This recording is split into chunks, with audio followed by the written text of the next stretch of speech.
கர்த்தராகிய இயேசுவின் இனிமையுள்ள நாமத்தில் நான் உங்களை வாழ்த்துகிறேன், வரவேற்கிறேன். இந்த நாளுகளில் தேவன் நம்மை ஆசீர்வதித்து வழி நடத்தி இருக்கிறார். இந்த ராத்திரி வேளையில் கடந்து வந்திருக்கிற உங்களை யாவரையும் தேவன் ஆசீர்வதித்து பலப்படுத்துவார். நாம் ஜெபிக்கலாம். தேவனே, பரிசுத்த பிதாவே, இன்னைக்குப்பா நாங்கள் கூகுள் மீட் ஆய்வு சேர்ந்து தேவனை துதிக்க, உம்மை ஆராதிக்க, உம்மை துதிக்க, உம்முடைய வார்த்தைகளை தியானிக்க நீர் கிருபை செய்ததுக்காக ஸ்தோத்திரம். ஆண்டவரே, இன்னைக்கு கடந்து வந்த எல்லா மக்களையும் நீர் ஆசீர்வதித்து பலப்படுத்து. ஆண்டவரே, நீர் எங்களை உயர்த்தது, நீர் எங்களை வழி நடத்துதவரும் எப்போது பாதுகாக்குதவருமாய் இருக்குது தேவன். இந்த நாளுகளில் எங்களை பாதுகாத்து வழி நடத்துதவர் நீரே. ஒரு நாள் எங்கள் மத்தியில் நீர் கூட இருக்கிறதுக்காக ஸ்தோத்திரம். எல்லா பலவீனதைகளை மாற்றி ஆசீர்வதியும். நீ வர வேண்ட மக்களை ஏற்ற நேரத்தில் கூட்டி வருத்தும். இயேசுவின் நாமத்தில் தரப்பிதாவே, ஆமென். கர்த்தர் நம்மை ஆசீர்வதித்து வழி நடத்துவார். வசனத்துக்கு நேராய் நாம் கடந்து செல்லலாம். ஆதியாகமம் 7ஆம் அதிகாரம் அதனுடைய 1ஆம் வசனம் நாம் வாசிக்கிறோம். ஆதியாகமம் 7ஆம் அதிகாரம் அதனுடைய 1ஆம் வசனம். கர்த்தர் நோவாவை நோக்கி, நீயும் உன் வீட்டார் அனைவரும் பேழைக்குள் பிரவேசியுங்கள். இந்த சந்ததியில் உன்னை எனக்கு முன்பாக நீதிமானாய் கண்டேன். இந்த சந்ததியில் உன்னை எனக்கு முன்பாக நீதிமானாய் கண்டேன். கர்த்தர் பிள்ளைகளே, உலகம் முழுவதும் அழிஞ்சு போகுவார் என்று தேவன் சொல்லும் போது, உலகத்தில் தண்ணீரால் வெள்ளத்தால் ஒரு பாதிப்பு வரும் என்றும், அநேகர் ஜீவிகள் அநேக மக்கள் எல்லாம் அழிந்து போகும் என்றும் நோவாவோடு சொல்லுவதற்கு காரணம் என்ன? அவர் தேவனுக்கு முன்பாக நீதிமானாய் இருந்த ஒருவன், அநீதி செய்யாதவனாய், யாருக்கும் ஒரு தோஷமும் செய்யாதவனாய் அந்த மகன் காணப்பட்டிருக்கிறார். கர்த்தர் பிள்ளைகளே, இந்த நாளுகளில் இந்த சந்ததியில் உன்னை எனக்கு முன்பாக நீதிமானாய் கண்டேன் என்று தேவன் சொல்லுகிறது. அந்த நீதிமானாயிருக்கிற நோவாவுடைய குடும்பத்தையும் தேவன் பாதுகாக்குதவராயிருந்திருக்கிறார். இன்னைக்கு நீங்களை எப்படி நீதிமானாய் மாற்ற முடியும்? யாரும் நீங்களும் நீதிமானாய் எப்படி மாற முடியும் என்றால், இயேசு கிறிஸ்து நீதிமானாய் இருக்கிறதுனால ஞானம் நீங்களும் அவரை விசுவசிக்கும் போது, அவரில் நம்முடைய முழு நம்பிக்கையும் இருக்கும் போது, அவர் நீதிமானாய் இருக்கிறதுனால நாமும் இயேசு கிறிஸ்துவினால் நீதிமான்களாய் மாற்றப்படுகிறது. கர்த்தர் பிள்ளைகளே, இது எனக்கும் உங்களுக்கும் கிடைத்திருக்கிற பெரிய ஒரு பாக்கியம். அப்போ ஆண்டவர் பார்க்கும் போது, இந்த உலகத்தில் இப்போ இருக்கிற சந்ததியார் அனைவரிலும் தேவனுக்கு முன்பாக நீதிமானாய் இருந்தது நோவா தான். நோவா நீதிமானாய் இருந்ததினால அவ்வளோ பெரிய அழிவு இருக்கும் போது, உலகம் நாசத்துக்குள்ளே போகும்போது, உலகம் நாசத்திலே கடந்து சென்று ஒரு உயிருக்காக கேழுத நேரத்திலும் இந்த நோவாவையும் அவனுடைய குடும்பத்தையும் தேவன் பாதுகாக்கிறவராயிருந்திருக்கிறார். நேற்று தினத்தில் நாம் தியானித்தது போல மிருகங்களையும் பறவைகளையும் ஊரும் பிராணிகளையும் எல்லாம் நீ இரண்டாய் உன் பேழையிலே சேர்த்துக்கொள் என்று தேவன் சொல்லியபடி அவர் எல்லாம் செய்து முடிக்கிறார். கர்த்தர் பிள்ளைகளே, 40 நாள் இரவும் பகலும் பூமியில் மழையை அனுப்பி நிக்கிரகம் பண்ணுவேன் என்றுதான் தேவனுடைய வார்த்தை. ஏனென்றால் மனிதன் சீர்கட்டு இருக்குது. மனிதன் தேவனுக்கு முன்பாக அவங்கள் தேவனை சார்ந்திருக்க முடியாதவங்களாய், தேவனற்றவர்களாய் காணப்பட்டது. அதனால 40 நாள் இரவும் பகலும் மழையை அனுப்பி நிக்கிரகம் பண்ணுவேன் என்று தேவன் சொல்லி இருக்கிறார். நமக்கு தெரியும், ஒரு 2 நாள் நல்ல மழை கிடைக்குது என்றால் நம்ம ஊர்கள் எல்லாம் சில இடங்களில் எல்லாம் சென்னை பட்டணங்கள் எல்லாம் பார்த்திருந்தால் ஒரு 2-3 நாள் நல்ல மழை இருந்தால் அங்கெல்லாம் தண்ணி தேங்கி ரொம்ப மக்களுக்கு ஆபத்தான சூழ்நிலைகள் உருவாகும். வெள்ளத்தால் அந்த மக்கள் பாதிக்கப்படுது.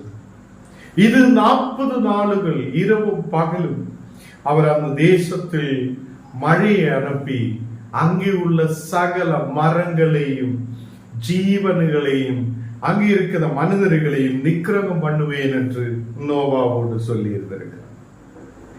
அங்கே ஜலப்பிரளயம் ஆரம்பிக்கிறது. மழை பெய்து மழை 40 நாளும் பெய்யும் போது ஒரு ஜீவனும் இருக்க முடியாத அளவில் அங்கே பெரிய வெள்ளம் உருவாகுது. கர்த்தருடைய பிள்ளைகளே, இந்த ஜலப்பிரளயம் பூமியின் மேல் உண்டான போது நோவாவுடைய வயசு 600 வயசாயிருந்திருக்குது. எவ்வளவு வயசு? 600 வயசு. 600 வயசு. கர்த்தருடைய பிள்ளைகளே, ஞானம் நீங்களும் ஒரு 100 வயசு வரை வாழ்ந்ததுக்கு அவ்வளவு கஷ்டப்பட்டு கொண்டிருக்கிறது.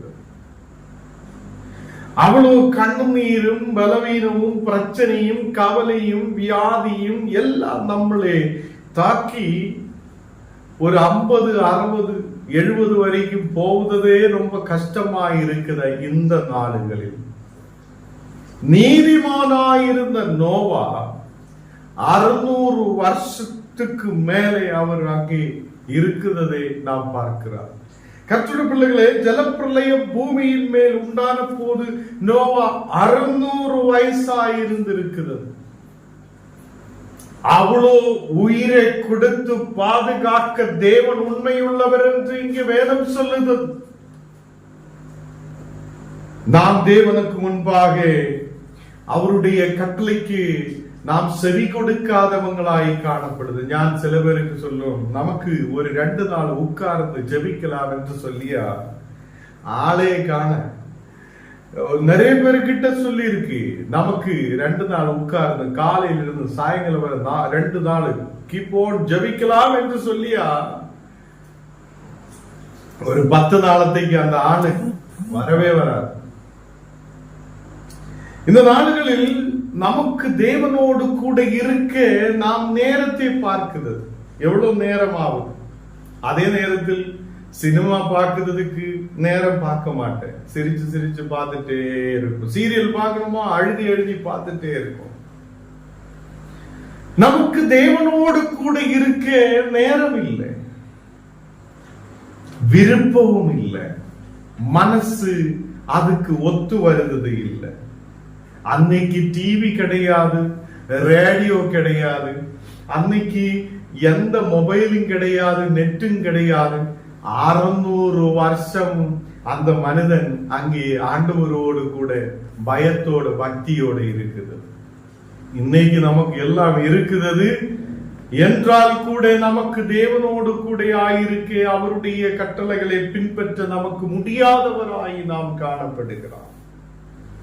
அங்கே தேவன் சொன்னபடியே நோவாவும் குடும்பத்தாரும் அங்கே உள்ள ஜீவன்களும் எல்லாம் இதுக்குள்ளே அந்த பேழைக்குள்ளே பிரவேசிக்கிறது.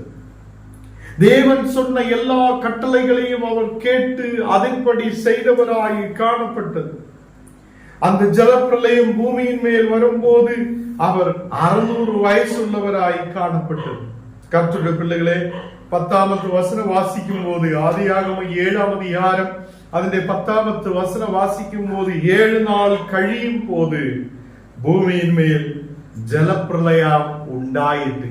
எப்படி 7 நாள் கழிந்து அந்த பேழைக்குள்ளே எல்லாரும் பிரவேசித்து 7 நாள் கழியும் போதுதான் அங்கே ஜலப்பிரளயம் உருவாகுது. இன்னைக்கு கொஞ்ச நேரம் நமக்கு தேவனோடு கூட ஒன்று உட்கார்ந்து அடைக்கப்பட்ட ஒரு சூழ்நிலையில் உட்கார்ந்து ஜெபித்து ஆயத்தப்பட்டு ஜெபித்து முன்னாடி போக நமக்கு நேரம் பட்டதே இல்லை. நோவா 40 இரவும் பகலும் அந்த பேழைக்குள்ளே இருக்கிறது. எவ்வளவு வல்லமையான வார்த்தை! அவன் தேவனுக்கு கீழ்ப்பட்டவனாய் காணப்பட்டிருக்கிறான். என்னை அடைத்து போட்டால், என்னை அந்த பேழைக்குள்ளே தங்க வைத்தால், எவ்வளவு நாள் தங்க வைத்தால் நான் அதுக்குள்ளே இருப்பேன் என்று அவன் தேவன் மேல் நம்பிக்கை உள்ளவனாயிருந்து விசுவாசத்தோடு இருந்திருக்கிறது. சில நேரத்தில் நம்மை தேவன் இப்படி அடைக்கப்பட்ட ஒரு சூழ்நிலைக்கு கொண்டு போகுவார். வெளியில் இறங்க முடியாத சூழ்நிலைகள் இருக்கும். நமக்கு தெரியும், கொரோனா வந்த போது மனிதர்கள் எல்லாம் ஜெபிக்க ஆரம்பிச்சாச்சு. எதுக்குன்னா உயிருக்கு பயந்து ஜெபிக்க ஆரம்பித்தாச்சு. எதெல்லாம் ஜெபம் பண்ண முடியுமோ ஜெபிக்க ஆரம்பித்தாச்சு. தேவனே, எங்க உயிரை பாதுகாக்குங்க, எங்களை பாதுகாக்குங்க, தேசத்தை பாதுகாக்குங்கன்னு சொல்லி எல்லாரும் ஜெபித்த ஒரு ஜெபம் பாருங்க. அடைக்கப்பட்ட ஒரு சூழ்நிலை, வெளியில போக முடியாது, எங்கேயும் ஊரு சுற்ற முடியாது, எந்த பங்கனுக்கும் போக முடியாது. ஒரு இடத்திலே உட்கார்ந்த மனிதன் வீட்டுக்குள்ளே அடைக்கப்பட்ட ஒரு சூழ்நிலை அன்னைக்கு காணப்பட்டது. இதே மாதிரி நோவாவுடைய நாட்களிலும் நோவாவும் அவனுடைய பிள்ளைகளும் அவனுடைய பிள்ளைகளுடைய மனைவிகளும் அவனுடைய மனைவியும் எல்லாம் அந்த பேழைக்குள்ளே அடைக்கப்பட்ட நிலைமை. அவங்கள் கதகை அடைத்தது இல்லை, தேவன் அந்த பேழையுடைய கதகுகளை அடைத்திருக்கிறார். இல்ல ஆண்டவரே, என்னை அடைத்து போடாதீங்க, என்னை திறந்து விடுங்க, நான் வெளியிலே போய் எங்க வேணாலும் சுற்றிட்டு வருவேன் என்று அவங்க சொன்னதில்லை. தேவனுக்கு கீழ்ப்படிந்திருக்கிறார். நீர் எங்களை எவ்வளவு நாள் இதுக்குள்ள வைக்க போகுதோ நாங்க இதுக்குள்ள இருக்க விரும்புகிறேன் என்று சொல்லி தேவனோடு கூட இருக்க, தேவனோட வார்த்தைக்கு கீழ்ப்படியே அவங்க முன்னாடி வந்தது. நோவாவும் அவங்களுடைய குடும்பமும் செய்ததென்ற ஒரு அடைக்கப்பட்ட சூழ்நிலை வந்த போது, 4 பக்கம் அடைக்கப்பட்ட ஒரு சூழ்நிலை. அந்த நேரத்திலும் தேவனுக்கு கீழ்ப்படிந்திருந்த மக்கள் சொந்தமாய் டோர் திறந்து வெளியில் போக முடியாது. இந்த பேழையை அவங்களுக்கு எங்கேயும் அவங்களே கொண்டு போக முடியாது. நமக்கு தெரியும், நம்ம வண்டி நமக்கு எங்க கொண்டு போனோம், நம்ம தான் போன்னு சொல்லி நம்ம அனுப்பி விட்டுக்கிறார். அந்த பேழையை தேவன் கண்ட்ரோல் பண்ணிட்டு இருந்திருக்கிறது, தேவன் அதை நடத்திட்டு இருந்தது. அப்போ அந்த குடும்பம் தேவன் நடத்துத விதங்களே அவங்க ருசித்து பார்த்தவங்களாய் நோவாவுடைய குடும்பம் காணப்பட்டது. அவங்கள் தேவனுக்கு கீழ்ப்படிந்து அந்த பேழையே அவருடைய கண்ட்ரோலில் இல்லை, நோவாவுடைய கண்ட்ரோல் பேழை இல்லை. அந்த தண்ணீர் பொங்கும் போது இந்த பேழை அப்படியே போய்கொண்டே இருக்குது. எங்க போகும், எங்க நிக்கும், என்ன ஆகும், நாளைக்கு என்ன ஆகும், என்ன உடுக்கும், என்ன சாப்பிடும், எப்படி இருக்கும் எந்த கவலைப்பட்டதில்லை. இன்னைக்கு நீங்களும் கவலைப்பட்டு கொண்டு இருக்குதா? எப்படி என் வாழ்க்கையாகும் என்று சொல்லி கவலைப்படுகிறார். தேவனை விசுவசிக்கிறார் என்று சொல்லியும் விசுவாசம் இல்லாதவராய் நாம் காணப்படுகிறார். எல்லா கண்ட்ரோலும் நம்ம கையில் இருக்கிறார். எல்லா கண்ட்ரோலும் நமக்குள்ள இருந்தும் நாம் நல்லபடி போக முடியாதவங்களாய் காணப்படுது. வண்டி எந்த விதம் நடத்தணும்னு நமக்கு தெரியும், நம்மளை எப்படி கொண்டு போகணும் நமக்கு தெரியும். என்றும் என்னாலும் நமக்கு அப்படியே முன்னாடி போக முடியாத சூழ்நிலையில் நாம் ஆயிருக்கிறது. நோவா தேவனுக்கு கீழ்ப்படிந்திருக்கிறார். அங்கே நாம் வசனம் வாசிக்கும் போது இவங்கள் பேழைக்குள்ள ஏறி 7 நாள் கழியும் போது பூமியின் மேல் ஜலப்பிரளயம் உண்டாயது. 11வது வசனம் வாசிக்கும் போது நோவாவுக்கு 600ஆம் வயதாகும் வருஷம் 2ஆம் மாதம் 17ஆம் தேதி, எல்லாம் கரெக்டா கொடுத்திருக்கிறார். நோவாவுக்கு 600ஆம் வயசாகும் வருஷம் 2ஆம் மாசம் 17ஆம் தேதி ஆகிய அந்நாளிலே மகா ஆழத்தின் ஊற்று கண்கள் எல்லாம் பிளந்தனே என்று காணப்படுகிறார். மகா ஆழத்தின் ஊற்று கண்கள் எல்லாம் பிளக்கப்பட்டது. கர்த்தருடைய பிள்ளைகள் நமக்கு தெரியும், ஒரு கிணறு வெட்டும் போது, கிணறு நம்ம வீட்டுல எல்லாம் கிணறுகள் இருக்கும், தோட்டத்திலாவது இருக்கும், போய் பாருங்க. ஒரு கிணறு வெட்டும் போது அந்த கிணற்றுக்குள்ள ஆழத்திலிருந்து ஊற்று கண்கள் ஊற்று வரும், தண்ணீர் அப்படியே மேல வரும். இதே மாதிரி பூமியில எல்லா இடத்திலும் ஊற்று கண்கள் மேலே, அப்போ மேலே இருந்தும் தண்ணி வரும், கீழே இருந்தும் தண்ணி வர ஆரம்பிச்சாச்சு. தேவன் செய்த ஒரு பெரிய அற்புதம் பாருங்க. இந்த உலகத்தை அழிக்கணும் என்றால் கீழே இருந்தும் தண்ணி, மேல இருந்தும் மழை, எல்லாம் கூட அப்படியே ஒரு கஷ்டமான நிலைமை உண்டு பண்ணி இருக்கிறார். தேவ பிள்ளைகளே, ஆழத்தில் ஊற்று கண்களை எல்லாம் பிளந்தனே, வானத்தின் மதகுகளும் திறந்தனே என்று காணப்படுகிறது. வானத்தில் இருந்து மழையும் கீழே இருந்து ஊற்று கண்களும் பிளர்க்கப்பட்டது என்று காணப்படும். பெரிய ஒரு வெள்ளத்தை இந்த உலகம் சந்திக்க போயிருக்கிறது. பெரிய ஒரு அழிவு இந்த உலகம் சந்திக்க போயிருக்கிறது. அதுக்கு முன்னாடி தேவன் ஒரு நேரத்தை கொடுத்திருக்கிறார். நோவா பிரசங்கம் பண்ணிய பாருங்க, எல்லாரும் கேளுங்க, எல்லாரும் கேளுங்க, நீங்க எல்லாரும் இந்த பேழைக்குள்ள வாருங்க, நீங்க தேவன் அழிக்க போகிறார் என்று சொல்லி பிரசங்கம் பண்ணிட்டு எவனும் கேட்டது இல்லை. எல்லாரும் அவனை கிண்டல் கேள்வி பண்ணி, அப்படியே இவனுக்கு லூசா இருக்குது, இவன் சரியில்லை, இவனுக்கு ஏதோ மூல வளர்ச்சி இல்லை, ஏதோ எல்லாம் சொல்லி சொல்லி சொல்லி அவங்கள் இப்போ தண்ணீரிலே முழுகி போகிற சூழ்நிலையில் இருக்கிறது. நமக்கு விரோதமாய் எழும்புத ஒருவரும் இதே மாதிரிதான், எல்லாரோட வாழ்க்கையும் தண்ணீரிலே முழுகுத மாதிரி இருக்கு. கடைசியில் ஐயோ எழும்ப முடியுது இல்லைன்னு சொல்லி. அப்போ கர்த்தருடைய பிள்ளைகளை, இந்த நாடுகளில் சில பேர் கேட்கும், தேவன் ஏன் அழித்திருக்கிறார்? தேவனுக்கு மன உருக்கமாய் இருக்கலாமே என்றெல்லாம் சில பேர் கேட்கும். ஐயோ, ஏன் நோவாவை மட்டும் பாதுகாத்திருக்கிறார், மீறி உள்ளவங்களை ஏன் அழித்திருக்கிறார்? இது எனக்கு உங்களுக்கு ஒரு பாடமாய் வைத்திருக்கிறது. இது இந்த உலகத்துக்கு ஒரு பாடமாய் இருக்கிறது. நீதிமான்களை தேவன் எப்படி பாதுகாக்கிறார் என்றும், அவங்களுக்கு எப்படி தேவன் உதவி செய்கிறார் என்றும், அவங்களை தேவன் எப்படி நடத்துகிறார், அந்த கப்பல், அந்த போட்டு இல்லைன்னா அந்த பேழை அப்படியே அந்த நோவா உட்கார்ந்து போன்னு சொல்லி அப்படியே கொண்டு போயது இல்லை. அவன் டிரைவிங் பண்ணியது இல்லை, கர்த்தர் பண்ணி இருக்கிறது. அதை கொண்டு போகிறான். இவங்களை பாதுகாத்து தேவன் கொண்டு போகுது. அப்ப தண்ணி ஜாஸ்தியா வரும்போது நமக்கு தெரியும், அலைகள் இருக்கும், பிரச்சனை இருக்கும், எல்லாமே இருக்கும். அதிலும் இவங்களை பாதுகாத்து கொண்டு போய் கொண்டிருந்தது. அப்ப இன்னைக்கு என்னை உங்களையும் தேவன் அப்படி நடத்த முடியுதவர் என்று நாம் நம்பிக்கை வைக்கிறோம். கொரோனா வந்த பொழுது நிறைய பேர் அழிஞ்சு போயிருக்குது. நமக்கு தெரியும், நல்ல நல்ல நிறைய பாஸ்டர்மாரு கூட, நிறைய நல்ல நல்ல நல்ல மக்கள் கூட இந்த உலகத்தில் இருந்து எடுக்கப்பட்டிருக்குது. அநேகர் இந்த உலகத்தில் இருந்து போய்விட்டது. அந்த நேரத்தில் ஜனம் கேட்டிருக்கான், ஐயோ ஏன் ஆண்டவர் இப்படி அனுப்பி இருக்கிறார், ஏன் ஆண்டவர் அனுப்பி இருக்கிறார்? அப்போ இந்த நாடுகளில் இது மனிதனால் வந்த ஒரு வைரஸ். நமக்கு தெரியும், எல்லா இடத்திலும் மக்கள் பேச ஆரம்பித்திருக்கிற இது மனிதர் உருவாகிவிட்டு மனிதர்களை அப்படி அழிக்கிற மாதிரி சூழ்நிலைகள் உண்டு பண்ணி இருக்குது. இன்னைக்கு நாம் பார்த்தா ஏதோ கொதுகு, நமக்கு கொதுகு ரொம்ப கஷ்டம்.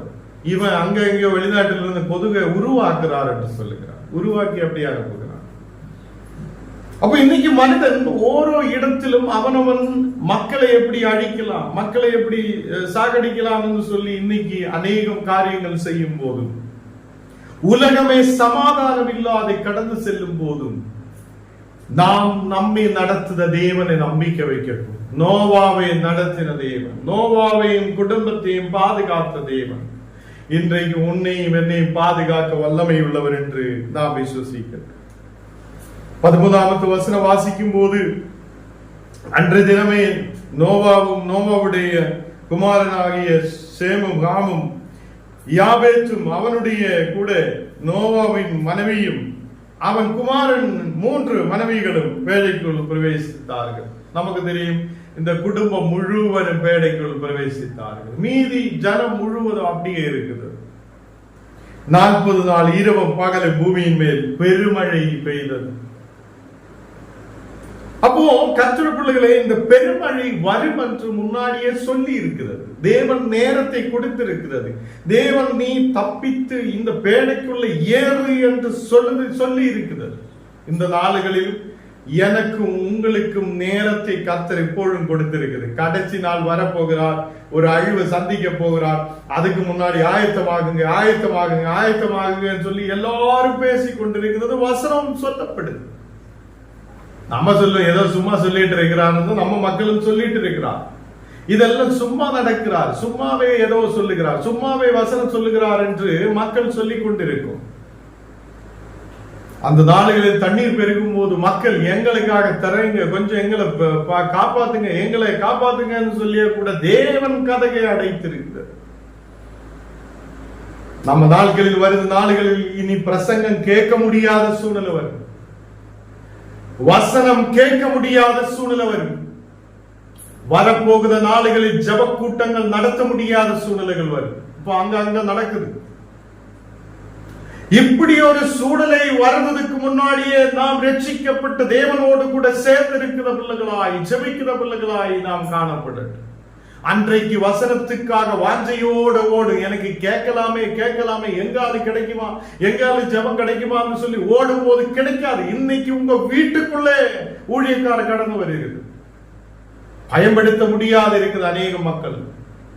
இன்னைக்கு வீட்டுக்குள்ள உட்கார்ந்து மொபைலோட நமக்கு ஜபங்கள் கேட்க முடியுது, பயன்படுத்த முடியாது இருக்கிற மக்கள். ரீல்ஸ் எல்லாம் பார்த்து காலையில இருந்து சாயங்காலம் வர பிள்ளைகளுக்கு எல்லாம் மொபைல் கொடுத்து ரீல்ஸ் பார்த்து பார்த்து பார்த்து கடைசியில் நெட்டில் ஐயா என்று சொல்லிட்டு இருக்கிற மக்கள். இன்னைக்கு நம்முடைய வாழ்க்கையில் நேரத்தை தேவன் கொடுத்திருக்கிறது. மனம் திரும்புவதற்காக நேரத்தை கொடுத்திருக்கிறது, விடுதலுக்காக நேரத்தை கொடுத்திருக்கிறது, ஜெபம் செய்ததுக்காக நேரத்தை கொடுத்திருக்கிறது. ஒரு நாள் வரும்போது நமக்கு இதொന്നും கேட்க முடியாத, எல்லாம் அடைக்கப்படுத ஒரு சூழ்நிலை உருவாகும். அதுக்கு முன்னாடியே நாம் ரட்சிக்கப்பட்டு கர்த்தரோடு கூட சேர்ந்து இருக்கட்டும். இங்கு 16வது வசனத்தில் அப்பொழுது கர்த்தர் அவனை உள்ள விட்டு கதகை அடைத்தார். 16வது வசனம் ஆதியாகமம் 7ஆம் அதிகாரம் 16வது வசனத்தில் அவர் கதகை மூடுகிறார். தேவன் கதகை மூடுகிறது. பின்ன யாராலும் துறக்க முடியாது, நோவாவாலையும் துறக்க முடியாது. இப்போ அந்த பேழை முழுவதும் கர்த்தருடைய கண்ட்ரோலில் இருக்குது. உன்னுடைய என்னுடைய குடும்பம், கணவன் மனைவி பிள்ளைகள் குடும்பம் முழுவதும் கர்த்தருடைய கண்ட்ரோலில் இருக்க வேண்டும் என்று தேவன் விரும்புகிறார். நாம் நமக்கு போதித்த மாதிரி போகிறார், போதித்த மாதிரி இருக்கிறார். தேவனுடைய குடும்பமாய் நாம் கடந்து வரட்டும். 17வது வசனம் வாசிக்கும் போது ஜலப்பிரளயம் 40 நாள் பூமியின் மேல் உண்டான போது ஜலம் பெருகி பேழையை கிளம்ப பண்ணிற்றேன், அது பூமி மேல் நிகழ்ந்தது என்று காணப்படுது. இது பூமி மேல் பிரயாணம் பண்ணி கொண்டிருக்கிறது. அந்த பேழை இப்போ தண்ணீர் பெருகி பெருகி பெருகி இந்த பேழை அப்படியே முன்னாடி போக ஆரம்பிக்குது. வானத்தின் கீழ் உள்ள எல்லா மலைகளும் மூடப்பட்டது என்று சொல்லுகிறார். நம்ம எல்லாம் யோசிக்கும், ஐயோ தண்ணீர் வரும்போது மலையில போய் தப்பிக்கலாம் என்று நினைத்தால், அவர் வசனத்தில் சொல்லுகிறார் எல்லா மலைகளும், பூமியில் உள்ள எல்லா மலைகளுக்கு மேல 15 முழம் மேலாய் தண்ணீர் பெருகி போய்கொண்டிருந்தது. அப்போ மலை இப்படி இருக்குது, மலைக்கு மேல கூட தண்ணீர் அப்படியே போய்கொண்டே இருக்கிறது என்று எல்லா மலைகளும் மூடப்பட்டிருக்கிற சூழ்நிலை. அப்போ எவ்வளோ பெரிய ஒரு அழிவு, எவ்வளோ பெரிய ஒரு ஜலப்பிரளயம், தண்ணீரால் பாதிக்கப்பட்ட ஒரு சூழ்நிலை. அந்த இடத்தில் எல்லா மலைகளும், பூமியில சகல மலைகளும் மூடப்பட்டது என்று காணப்படுது. எல்லாம் அழிந்தது. எல்லா ஜீவங்களும், எல்லா ஜீவிகளும், மனிதனும் அழிந்து போனது என்று காணப்படுகிறது. அப்பொழுதும் நீதிமானாயிருந்த நோவாவும், நம்ம எல்லாம் 100 வயசு வரை இருக்கிறதுக்கு பாடுபடுக்கும் போது 600 வயசு இருக்கிற மனிதனை தேவன் பாதுகாத்து நடத்தி இருக்கிறது. அவனையும் அவனுடைய குடும்பத்தையும் தேவன் பாதுகாத்து இருக்கிறது. அன்னைக்கு நெட் இல்ல, இன்டர்நெட் இல்ல, மொபைல் இல்ல, டிவி இல்ல, ரேடியோ இல்ல, எதுவுமே இல்ல. அவன் கர்த்தரோடு கூட நம்பிக்கையுள்ளவனாய் தேவனை சார்ந்திருந்தால் இன்னைக்கு எனக்கு உங்களுக்கும் இருக்க முடியுதா என்று யோசித்து பார்க்கணும். எல்லா ஜீவங்களிலும் நோவாவும் நோவாவுடைய குடும்பமும் உயிர் தப்பித்திருக்கு. அவங்களோடு கூட பேழைக்குள்ள இருந்த எல்லா ஜீவங்களும், அதில் சுத்தமானதும் அசுத்தமானதுமான ஜீவிகள் இருக்கிறது, அதுவும் உயிர் தப்பித்தது. பேழைக்கு வெளியில் இருந்தவங்க எல்லாம் அழிவை சந்தித்து இருக்கிறது. இந்த நாளுகளில் நமக்கு ஒரு பேழையை தேவன் உண்டு பண்ணி சபையாகிய பேழைக்குள்ள இருக்கிற நீயும் ஞானம் தப்பிப்பார். தேவனுக்குள்ள இயேசு கிறிஸ்துவுக்குள்ள இருக்கிற ஞானம் நீங்களும் இன்னைக்கு தப்பிப்பார்.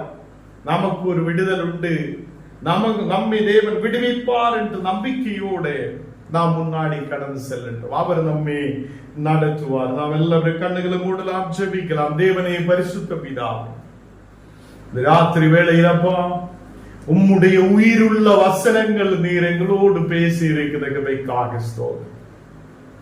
அந்த 600 வயசுள்ள மனிதனே தேவனே நீர் பாதுகாத்து அவனையும் அவனுடைய குடும்பத்தையும் பாதுகாத்தார். இந்த நாளுகளில் எங்களையும் எங்கள் குடும்பங்களையும் தீர்காயுசோட பலத்தோட ஆரோக்கியத்தோட வழி நடத்த நீர் உண்மையுள்ளவர் என்று நாங்கள் விசுவசிக்கிறேன். தேவனே உம்முடைய வார்த்தையிலே நாங்கள் கவனமாயிருக்க நீர் கிருபை செய்யும். விசேஷமாக இன்னைக்கு கடந்து வந்திருக்கிற ஒவ்வொரு மக்களையும் உம்முடைய கரத்தில் ஒப்புக் கொடுக்கிறேன். எல்லா மக்களுடைய தேவைகள் சந்திக்கப்படட்டும். ஆசீர்வாதத்தோடு முன்னாடி கடந்து செல்ற மக்களாய் இருக்கட்டும். தேவன் மேல் பக்தியுள்ள பயமுள்ள மக்களாய் இருக்க நீர் கிருபை செய்யும். இந்த உலகத்தை பார்த்து பயப்படுவதற்கு அல்ல, சாத்தானை பார்த்து பயப்படுவதற்காக அல்ல, தேவனோடு கூட பற்றி சேர்ந்து இருக்கிறவங்களாய் நாங்கள் காணப்பட நீர் கிருபை செய்ததற்காக ஸ்தோத்திரம். நீங்க கடந்து வந்த எல்லா மக்களுடைய குடும்பங்களையும் நீர் ஆசீர்வதியும். ஆண்டவரே, நீங்கப்பா விசேஷமாக அந்த கிளாரா சிஸ்டருக்காக ஜெபிக்கிறேன். அவங்களுடைய வேலைகளுக்காக நாங்கள் ஜெபிக்கிறேன். தேவனே, ஏற்ற நேரத்தில் நல்லொரு வேலை வாய்ப்பு நீர் கொடுத்து ஆசீர்வதிக்கிறதுக்காக ஸ்தோத்திரம். இந்த மகளுக்கு கர்த்தாவே எல்லா தேவைகள் சந்திக்கப்படட்டும். அந்த குடும்பம் ஆசீர்வதிக்கப்படட்டும். அதே மாதிரி அந்த அரகொண்டையில் அம்மாவுக்காக, அவங்களோட குடும்பத்துக்காக, பிள்ளைகளுக்காக, அந்த திலகா சிஸ்டருக்காக எல்லாம் நாங்கள் ஜெபிக்கிறேன்.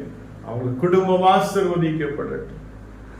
அதே மாதிரி கர்த்தாவே நாங்கள் ஜெபிச்சிருக்கிற ஒவ்வொரு வீடுகளில் தெய்வீக ஆசீர்வாதம் உண்டாகுதற்காக ஸ்தோத்திரம்.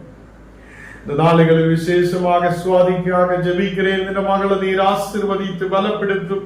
இந்த மகளுடைய சரீரத்தின் மேல் ஒரு விடுதல் உண்டாக நாங்கள் ஜெபிக்கிறோம். கர்த்தர் தொடட்டும். தெய்வீக பிரசனம் உண்டாகட்டும். இந்த நாளுகளில் இந்த மக்கள் விசுவாசத்தோடு நம்பிக்கையோடு இருக்க கிருபை செய்யும். அந்த சின்ன மகளுக்காக ஜெபிக்கிறேன். மகளை நீர் ஆசீர்வதித்து பலப்படுத்து.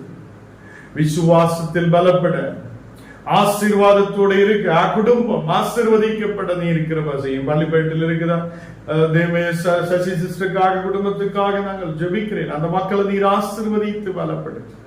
கேரளா பகுதியில் இருந்து ஜபத்தில் கலந்து கொண்டிருக்கிறது இந்த அம்மாவுக்காக ஜெபிக்கிறேன். அந்த அம்மாவை நீர் ஆசீர்வதி. தெய்வீக பிரசனத்தால் நிரப்பும். சரீர பலவீனங்கள் மாற்றிக்கொள். தேவனே, இந்த நாளுகளில் இந்த மகனுக்காக ஜெபிக்கிறேன். அம்மகனுடைய சரீரத்தில் இருக்கிற வியாதிகள், பலவீனங்கள் இயேசுவின் நாமத்தில் விட்டு பாருங்கள். ஒரு சௌக்கியம் உண்டாகட்டும். ஆரோக்கியத்தோடு, விடுதலோடு, சௌக்கியத்தோடு இருக்க நீ இருக்கிற பஸ். இந்த மகனை நீர் ஆசீர்வதித்து பலப்படுத்து. அதே மாதிரி கர்த்தாவே, இன்னைக்கு வந்த எல்லா குடும்பங்களையும் உடைய கரத்தில் ஒப்புக் கொடுக்க. எல்லா குடும்பங்களிலும் தெய்வீக சமாதானம் இறங்கி வரப்படட்டும். சிஸ்டர் அம்மாவுக்காக விசேஷமாய் ஜெபிக்கிறேன். மகளுக்கு கர்த்தாவே ஒரு வியாதியில் இருந்து விடுதலை நீர் கட்டளையிடுதற்காக ஸ்தோத்திரம். சுற்றில தேவ தூதன்மார் இறங்கட்டும். எல்லா எதிர் சக்திகள் எரிக்கப்படட்டும். ஆரோக்கியம் உண்டாகட்டும். நல்லதிலே சாப்பிடப்பட்டு ஆரோக்கியத்தோடு இருக்க கிருபை செய்ய. மகளையும் குடும்பத்தையும் நீர் ஆசீர்வதியா. குடும்பத்தில் ஆயிருக்கிற ஒவ்வொரு மக்களையும் உடைய கரத்தில் ஒப்புக் கொடுக்கிறேன். நீங்க கர்த்தாவை ஜெபிக்க சொல்லி இருக்கிற ஒவ்வொரு மக்களையும் உடைய கரத்தில் ஒப்புக் கொடுக்கிறேன். எல்லா மக்களும் ஆசீர்வதிக்கப்பட கிருபை செய்ய. நாங்களும் கர்த்தரே உம்முடைய வசனத்தில் நம்பிக்கை உள்ளவராய், உம்முடைய கிருபை உள்ளவராய் இருக்க நீர் கிருபை செய்யும். எங்கள் குடும்பங்களை நீர் நடத்தும் அப்பா. நீர் எங்களை முன்னாடி நடத்து. நீர் எங்களை வழி நடத்து. இயேசுவின் நாமத்தில் ஜெபங்கள் நல்ல பிதாவே, ஆமென். என் ஆத்மாவே கர்த்தரே ஸ்தோத்திரம். என் முழுமே பரிசுத்த நாமத்தை ஸ்தோத்திரம். என் ஆத்மாவே கர்த்தரே ஸ்தோத்திரி. கர்த்தர் செய்த சகல உபகாரங்களும் மறவாதே. ஆமென்.